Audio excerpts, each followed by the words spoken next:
Ya, ini semua berawal dari dream.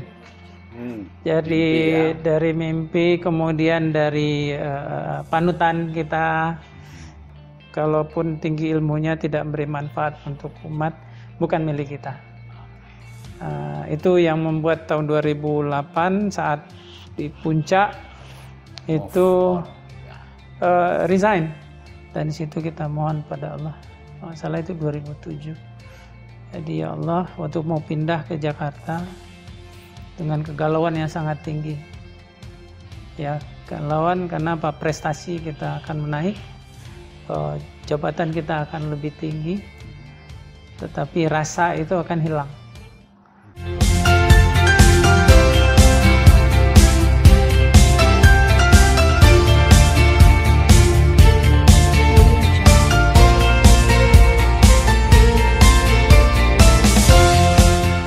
Bismillahirrahmanirrahim.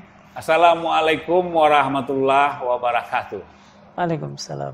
Pemirsa Minang Satu, dimanapun Dun Sanak berada, alhamdulillahirrabbilalamin.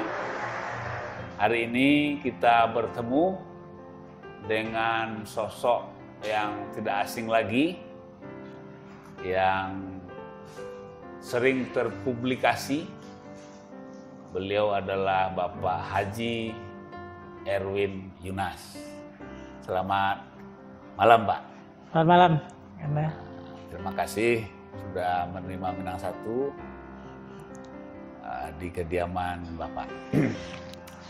Pemirsa Minang Satu dimanapun Dun Sanak berada, Pak Erwin Yunas, seperti kita ketahui beliau adalah sosok yang sangat familiar, tetapi tegar. Karena secara profil beliau terlihat sangat ramah. Tapi jangan main-main karena beliau adalah salah seorang pemegang sabuk tinggi di Kempo ya. Kempo. Jangan main-main. Nah, mengawali bincang-bincang kita dengan Pak Erwin Yunas, Pak Haji Erwin Yunas, atau mungkin lebih bagus kita kasih kependekan Hey ya, Pak Hey atau apa yang pas. Ya. Ada cerita menarik sebenarnya dari beliau. Beliau dulu adalah seorang bisnismen yang bergerak di dunia percetakan ya Pak ya. Di converting. Lalu tiba-tiba masuk ke dunia politik menjadi wakil wali kota Payakumbuh, berpasangan dengan Pak Haji Riza Pahlavi. Nah mungkin itu cerita pertama mungkin dulu Pak. Apa sisi yang membuat ini menarik bagi seorang Erwin Yunas itu? Ya, terima kasih tentunya untuk Minang Satu. Kita lihat Minang Satu juga menjadi cermin dari pergerakan industri media di Sumatera Barat. Jadi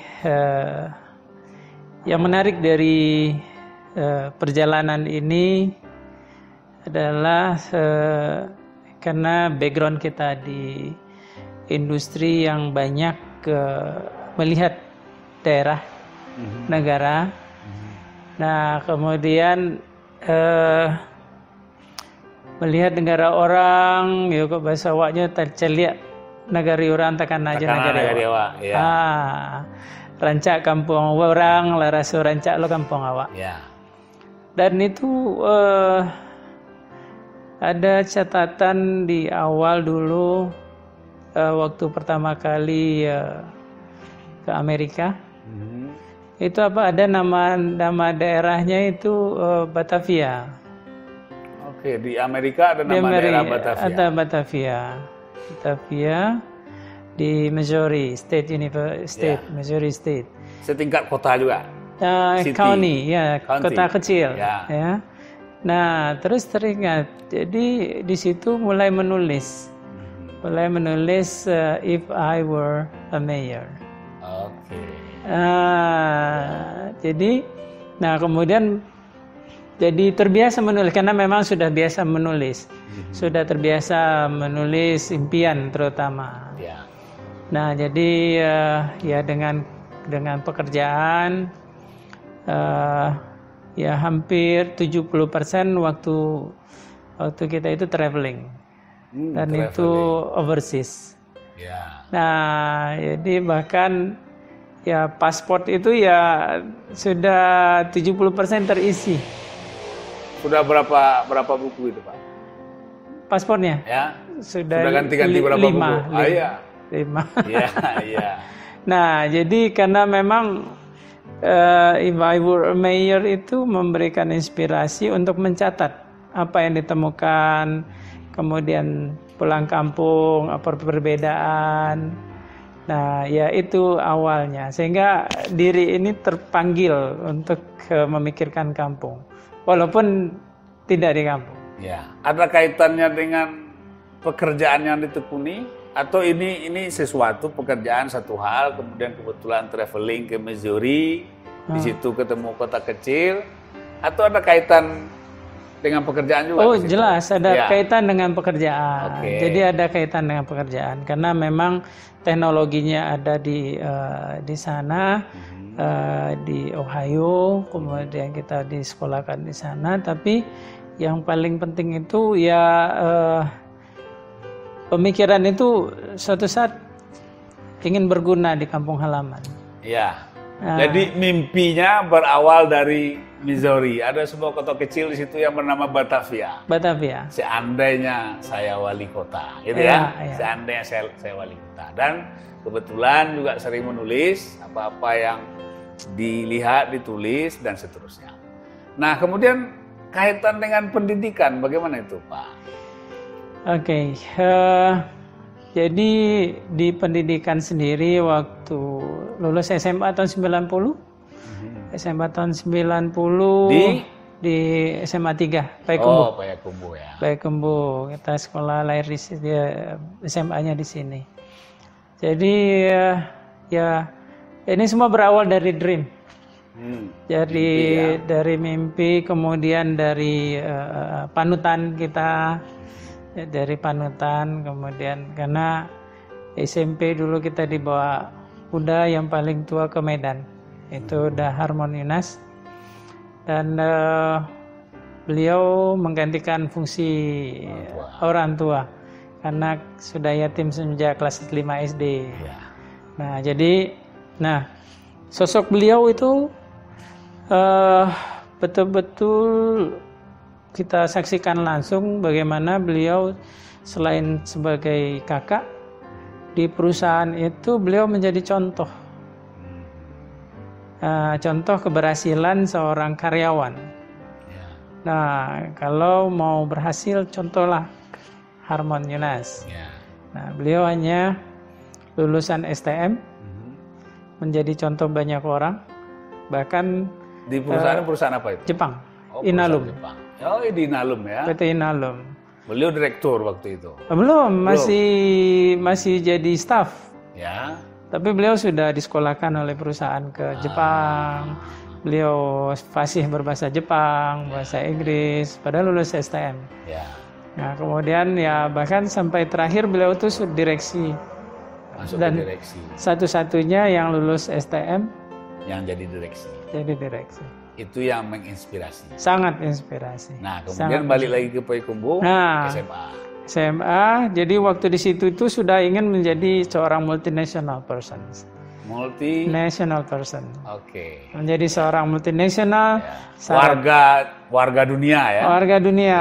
Nah, warga dunia ini yang memberikan semangat. Jadi ya di situ diajarkan seperti di Inalum itu seperti pesantren lah. Jadi hidup yang ditata baik, tatanan kehidupan Jepang, disiplin Jepang. Ya, kebetulan Uda juga memang disiplinnya seperti itu. Sehingga pulang kembali ke Payakumbuh itu sudah menjadi seorang leader. Nah, karena disitulah belajar bela diri Kempo. Waktu di Inalum. Itu di Inalum. Berarti tinggal di komplek perusahaan. Komplek perusahaan. Yang kulturnya memang sudah dibuat oleh para direksi seperti di Jepang. Ya. Sehingga itu berpengaruh kepada seorang Erwin Yunas kecil. Betul. Dan itu yang dibuat kembali ke Payakumbuh. Masuk SMA 3. Dan di SMA 3 itu tahun 88 itu kita menjadi Ketua Karang Taruna termuda di Sumatera Barat. Oke, Kota Payakumbuh. Tidak hanya Payakumbuh, Karang Taruna di Nunang. Aha. Tetapi waktu itu jajaran Ketua Karang Taruna ternyata kita paling muda. Oh. Yang ada di Sumatera Barat. Ya, tahun 88. Ya. Nah, tahun 88 itu. Ketika dikumpulkan di tingkat Sumatera Barat, ternyata kita paling muda. Paling muda ya, anak kecil jadi Ketua Karang Taruna. Ya, kelas 1 SMA kali ya? kelas 1, kelas 2. Nah, terus dengan pendidikan itu kita ke Jakarta. Jurusannya dulu di biologi. Biologi. IPA, wajib IPA. Ya. Nah, jadi di Jakarta itu tekadnya lulus SMA pokoknya merantau. Langsung ke Jakarta. Langsung ke Jakarta, tujuannya membekali diri untuk bisa lebih baik. Nah, di situ di dunia grafis itu dikenalkan oleh Uda Haswan, kakak kita yang nomor 3. Beliau aktivis Kosgoro, Golkar. Nah, juga waktu itu beliau juga ngajar dan itu punya percetakan. Nah, dari pergerakan itulah kita lebih memahami dunia grafis. Berarti tamat SMA ke Jakarta langsung masuk dunia kerja gitu ya? Kuliah juga. Sambil kuliah. Nah, bayangkan ini percepatan yang kita buat adalah ya kita harus berhasil. Ya. Dan kita harus berjuang meninggalkan embel-embel kampung halaman. Berjuang di situ. Ya. Jadi pagi, alhamdulillah kita masuk di Grafika UI.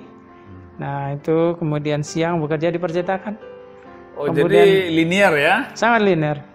Nah, jurusan grafika di UI, kemudian siangnya kerja di percetakan milik kakak. Ya, kemudian sorenya kuliah lagi di manajemen.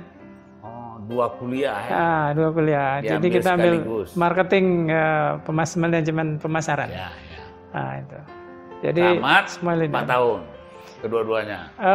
Yang grafika ini tidak tamat karena ilmu percetakannya lebih cepat daripada di prakteknya lebih cepat ya ketimbang yang di kuliah di teori gitu. Jadi ditinggalkan. Ya, separuh jalan. Ya. Nah, karena tapi manajemennya tamat. Manajemen tamat. Ya.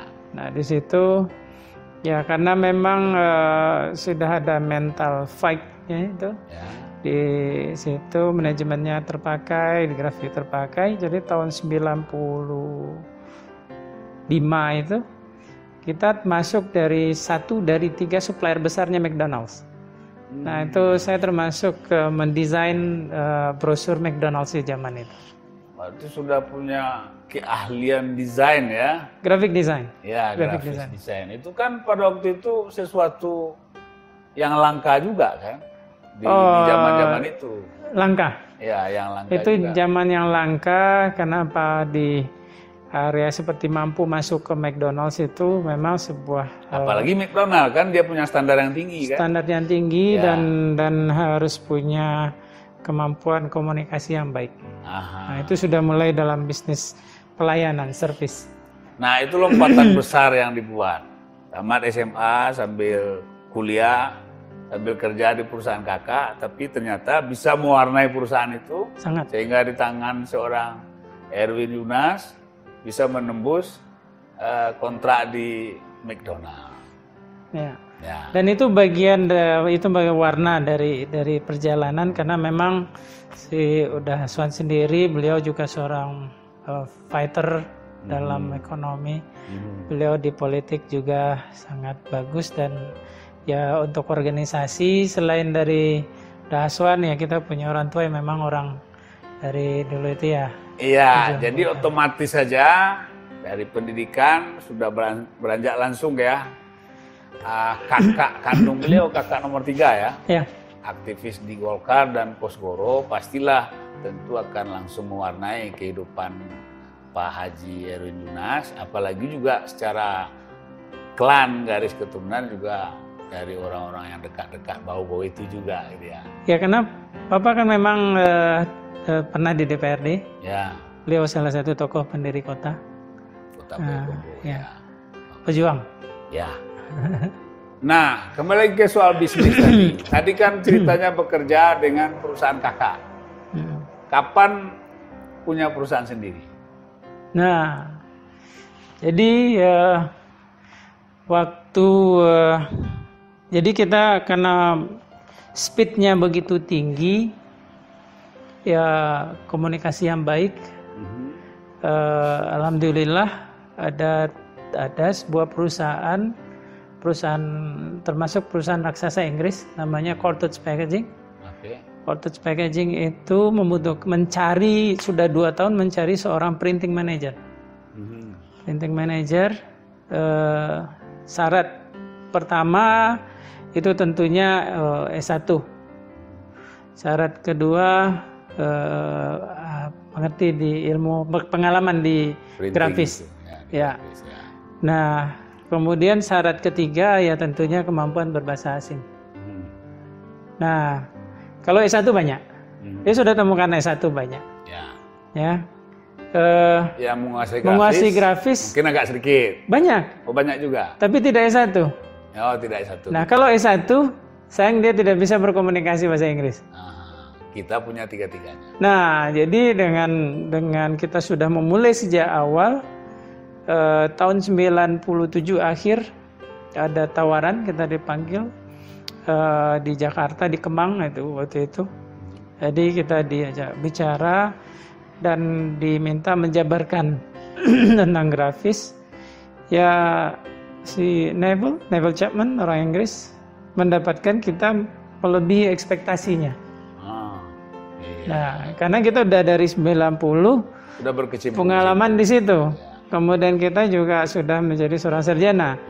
Terus kita juga sudah menguasai bahasa Inggris tentunya. Nah, bahasa Inggris itu sejak kapan dikuasai? Sejak di Inalum tadi itu? Iya.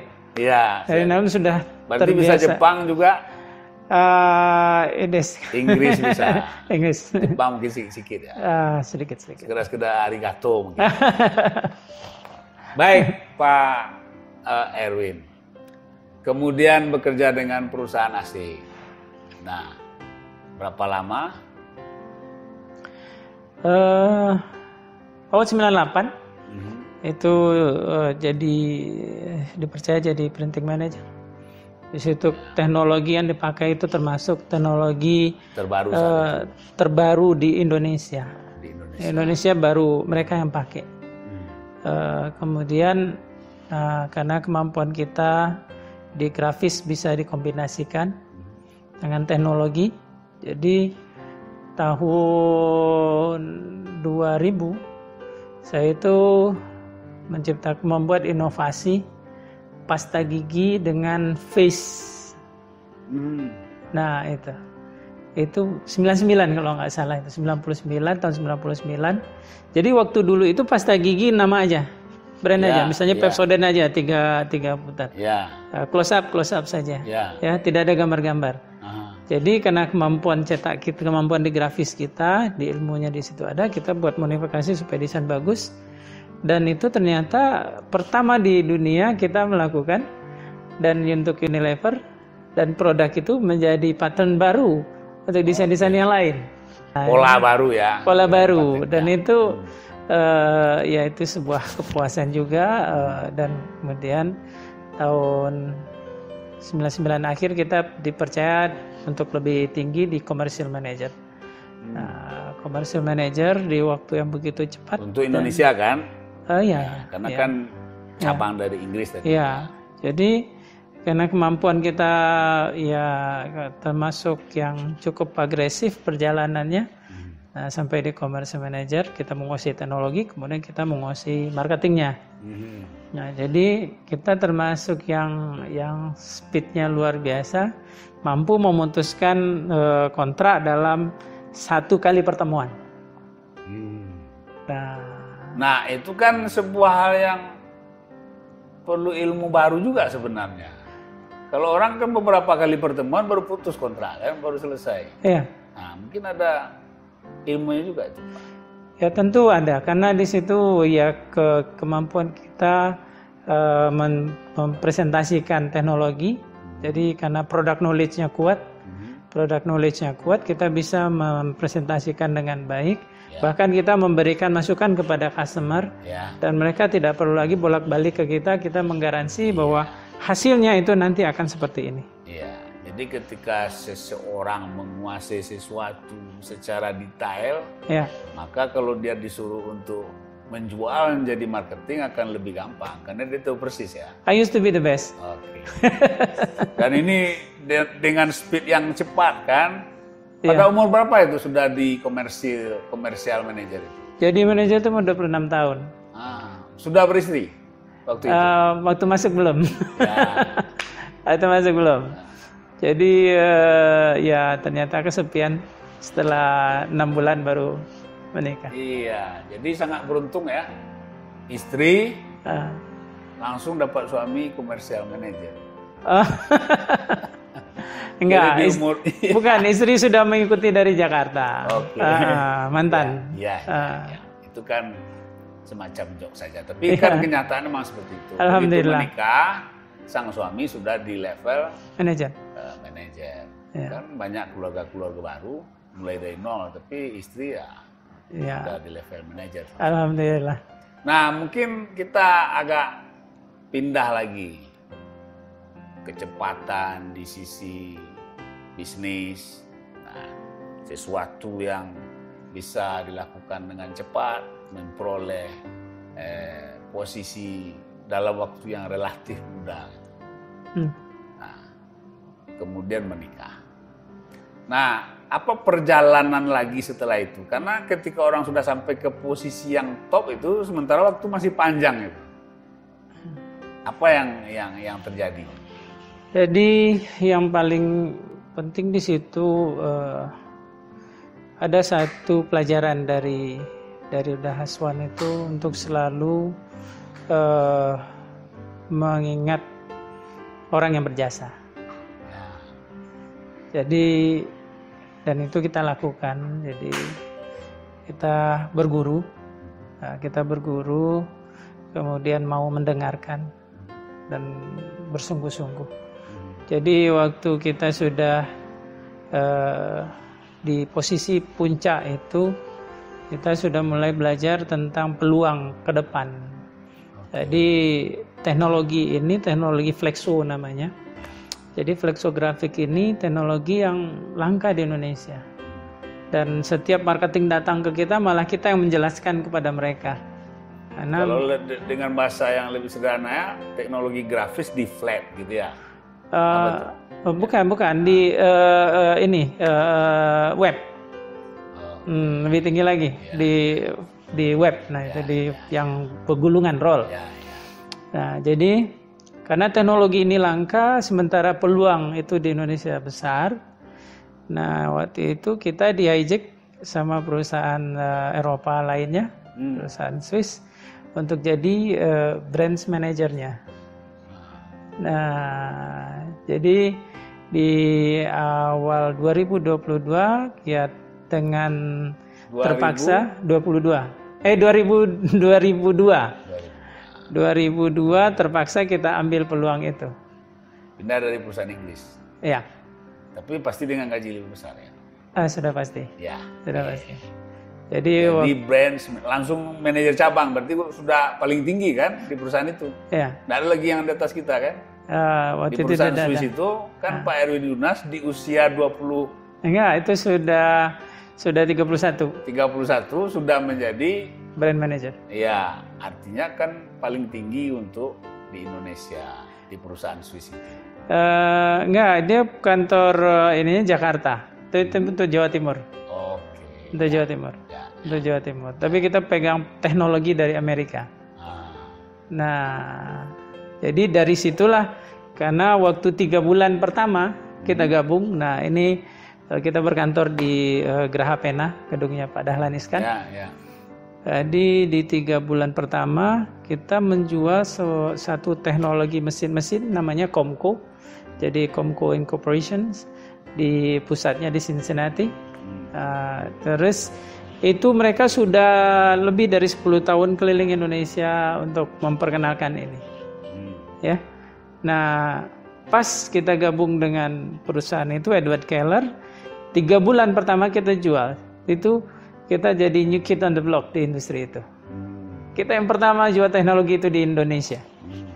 Nah, ini Padahal prestasi sebelumnya udah 3 bulan dia coba ya. Udah 10 tahun. 10 tahun dia coba. 10 tahun mencoba penetrasi pasar. Nah, nggak masuk juga. Nggak berhasil. Ya. Nah, itu ya tangan awak alhamdulillah. Tangan dingin ya. Alhamdulillah. Oke. Terus di bisnis akhirnya sampai kemana? Nah, dari situ kita sudah fokus ke teknologi. Jadi teknologi kita yang menjabarkan presentasi di mana-mana seluruh customer. Jadi itu teknologi Flexo karena memang teknikalnya tidak ada, sales yang backgroundnya adalah di technical. Dan kita adalah backgroundnya di technical waktu di perusahaan di Cottage Packaging. Nah, jadi kita boleh dibilang kita bisa declare ya kita satu-satunya sales engineer yang menguasai teknologi dan ini, dan waktu itu kita menjual mesin luar biasa, banyak di Indonesia itu cukup besar. Sampai masuk ke dunia politik, di posisi di bisnis gimana? Jadi ya dari perjalanan itu kita di training di Amerika, disekolahkan ke Amerika, kemudian kita bolak-balik ke customer karena kita di sudah jadi engineer, ya memberikan support kepada cabang-cabang lain di Asia Pasifik. Sudah jadi mentor pula keliling ya? Sudah di Asia Pasifik, dan hampir setiap bulan itu ya keliling dunia itu waktu itu. Nah, sampai di 2017 titiknya. 2017 masuk ke dunia politik? Belum. 2007 2008 itu sampai kepada puncak sebuah pencapaian sebagai karyawan, karena kita sudah merasa tidak mungkin lagi lebih dari itu, dan mungkin karena doa ibu juga, doa istri untuk lebih dekat dengan keluarga. Karena waktu itu bayangkan posisi yang sangat baik di zaman itu, kalau pesawat itu sudah dapat di bisnis kelasnya, ya anak-anak duduk di bisnis kelas, itu ya seperti sesuatu, dan ya hidupnya glamor, karena ya waktu itu di hotel terbaik di Indonesia kita hanya chop face. Ya 2005 itu kita masuk, Pak Erwin mau berapa malam mas? Ya karena mas itu karena muda. Ya mau berapa malam mas? Ya wah sibuk kan nih. Jadi kita sudah merasakan pelayanan the best service, karena pekerjaan itu sudah kita dapat. Pelayanan kelas 1 sudah kita dapat, karena dengan pekerjaan lobby lounge itu di bandara-bandara di dunia itu kita rata-rata sudah jadi kantornya, bagian dari kantor itu di lobby lounge, executive lounge. Jadi ada jejaknya di setiap itu ya? Insya Allah. Insya Allah. Dan hidup waktu itu seperti sudah menikmati yang terbaik. Nah, karena doa ibu 2007-2008 itu? Lebih banyak lebih banyak ke dalam, karena itu dunia yang boleh dibilang dunia yang senang saja. Nah, di situ baru ada panggilan ya, karena lihat kalau hebat pun kita tapi jauh dari ibu, jauh dari keluarga, ternyata itu semu. Nah, kemudian ya kalaupun tinggi ilmunya tidak memberi manfaat untuk umat, bukan milik kita. Itu yang membuat tahun 2008 saat di puncak itu resign. Saat kita mau dipindah dari situ, mau dipindah ke Bangkok masalah ini.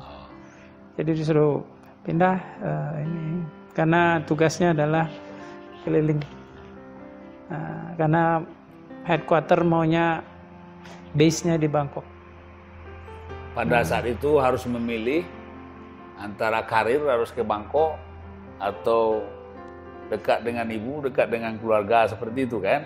Kemudian tambah lagi apa sih yang yang sudah diperbuat untuk orang banyak ini kan baru untuk pribadi saja, ya. Sampai di titik itu terjadi apa setelah itu? Di situ saat pergulatan yang begitu besar di usia muda kita diberikan rasa oleh Allah, rasa oleh Allah itu, dan di situ kita mohon pada Allah. Masalah itu 2007. Jadi ya Allah, waktu mau pindah ke Jakarta dengan kegalauan yang sangat tinggi. Ya, kegalauan karena apa? Prestasi kita akan menaik, jabatan kita akan lebih tinggi, tetapi rasa itu akan hilang. Jadi di situ ya Allah, berikan hamba petunjuk. Ya, berikan hamba petunjuk. Kemudian kalau ini yang terbaik, maka berikan hamba kemudahan. Kalau tidak, ya Allah, temukanlah dengan yang lebih baik dan berikan hamba ketenangan. Nah, dari doa itu, waktu mau pindah itu kita sudah dapatkan rumah di Jakarta, tempat kos, kemudian sudah harus siap berangkat karena hari Senin sudah harus masuk. Jadi hari Jumat rencana mau berangkat ke Bangkok. Enggak, di Jakarta dulu. Kita Jakarta dulu. Kantor sudah disiapkan dulu untuk stay di Jakarta. Nah, ternyata hari Kamis itu Jakarta banjir besar. Jakarta banjir besar, di situ nangis lagi. Terus ngasih tahu istri, "Ma, gimana kalau mundur?" "Ya, itu terserah Papa. Yang penting Papa kuat nggak?" Iya. "Kuat nggak? Nggak naik Garuda." Nggak di kelas "Kuat bisnis." nggak di kelas bisnis?" Iya. "Kuat nggak di hotel bintang 5?" Nah, ya yang penting dapur aman selama 1 tahun. Dan alhamdulillah, yaitu petunjuk Allah. Nah, setelah itu baru mendirikan perusahaan sendiri. Di bidang percetakan juga, grafis juga. Bukan percetakan, tapi kita di teknologinya. Ya, di teknologinya. Teknologi. Masih di dunia yang sama, tapi kita dirikan perusahaan sendiri. Iya. Sampai sekarang. Sampai sekarang. Sampai sekarang masih kita ini. Masih. Oke. Masih. Berarti secara bisnis lompatannya sudah sangat jauh sekali, lompatan kuantumnya sudah sangat jauh sekali. Nah, mungkin dikaitkan dengan cerita ini tadi, ada semacam pengalaman spiritual ya. Ada, kalau boleh disebut, semacam pengalaman spiritual seperti ada rasa, kan Pak Erwin tadi mengatakan rasa yang diberi Allah untuk memilih pada saat harus ke sana, tapi ada pertimbangan-pertimbangan lain, lalu ada lagi banjir dan segala macam itu. Iya. Itu pengalaman spiritual ya. Ya, itu sebetulnya yang jarang kita ucapkan, tapi itulah petunjuk Allah. Iya. Apa jadinya kalau waktu itu di Bangkok dan seterusnya akan lain lagi ceritanya. Ya, mungkin sudah stay di Amerika. Pemirsa Minang 1, Pak Erwin, banyak hal sebenarnya yang bisa kita eksplor dari beliau. Walaupun beliau lahir 21 Oktober ya. 1971 di Payakumbuh ini. Tapi kalau dilihat perform masih sangat belia terlihat. Ya, dan tentu banyak sisi yang sebenarnya bisa kita akan gali dari beliau. Tapi karena waktu, mudah-mudahan beliau nanti berkenan untuk seri berikutnya. Kita akan eksplorasi lagi hal-hal menarik yang tentunya akan menjadi inspirasi bagi kita semua. Inspirasi bagi Nun Sanak Minang 1, apa yang sudah dialami oleh seorang Pak Haji Erwin Yunas. Mungkin untuk sesi sekarang kita cukupkan di situ dulu Pak Haji. Siap. Terima kasih pada Pak Haji yang sudah memberikan waktu. Pemirsa Minang 1, banyak hal yang sudah kita dengar tadi dari penjelasan Pak Haji Erwin Yunas, Wakil Wali Kota Payakumbuh, dan tentu saja itu adalah hal-hal yang sangat menginspirasi sekali. Mudah-mudahan hal-hal yang menginspirasi itu bisa menjadi pelajaran juga bagi kita semua. Tapi jangan ditutup dulu. Ya. Jadi karena memang kalau di Payakumbuh itu orang lebih senang saya dipanggil Uda atau kalau enggak Hei aja. Karena Pak Haji itu masih terlalu berat. Ya. Nah ini lagi bentuk kerendah hatian seorang Uda Erwin aja. Seorang Uda Erwin yang ya seperti yang belum katakan tadi. Tapi pemirsa Minang Satu, kita insya Allah akan bertemu lagi dengan beliau di seri berikutnya. Saat ini kita pamit dulu. Terima kasih sekali lagi Uda Erwin. Siap. Dan kita akhiri bincang Minang Satu ini. Saya Taufik Effendi, mohon maaf kalau ada yang salah. Akhirnya Assalamualaikum warahmatullahi wabarakatuh. Salam.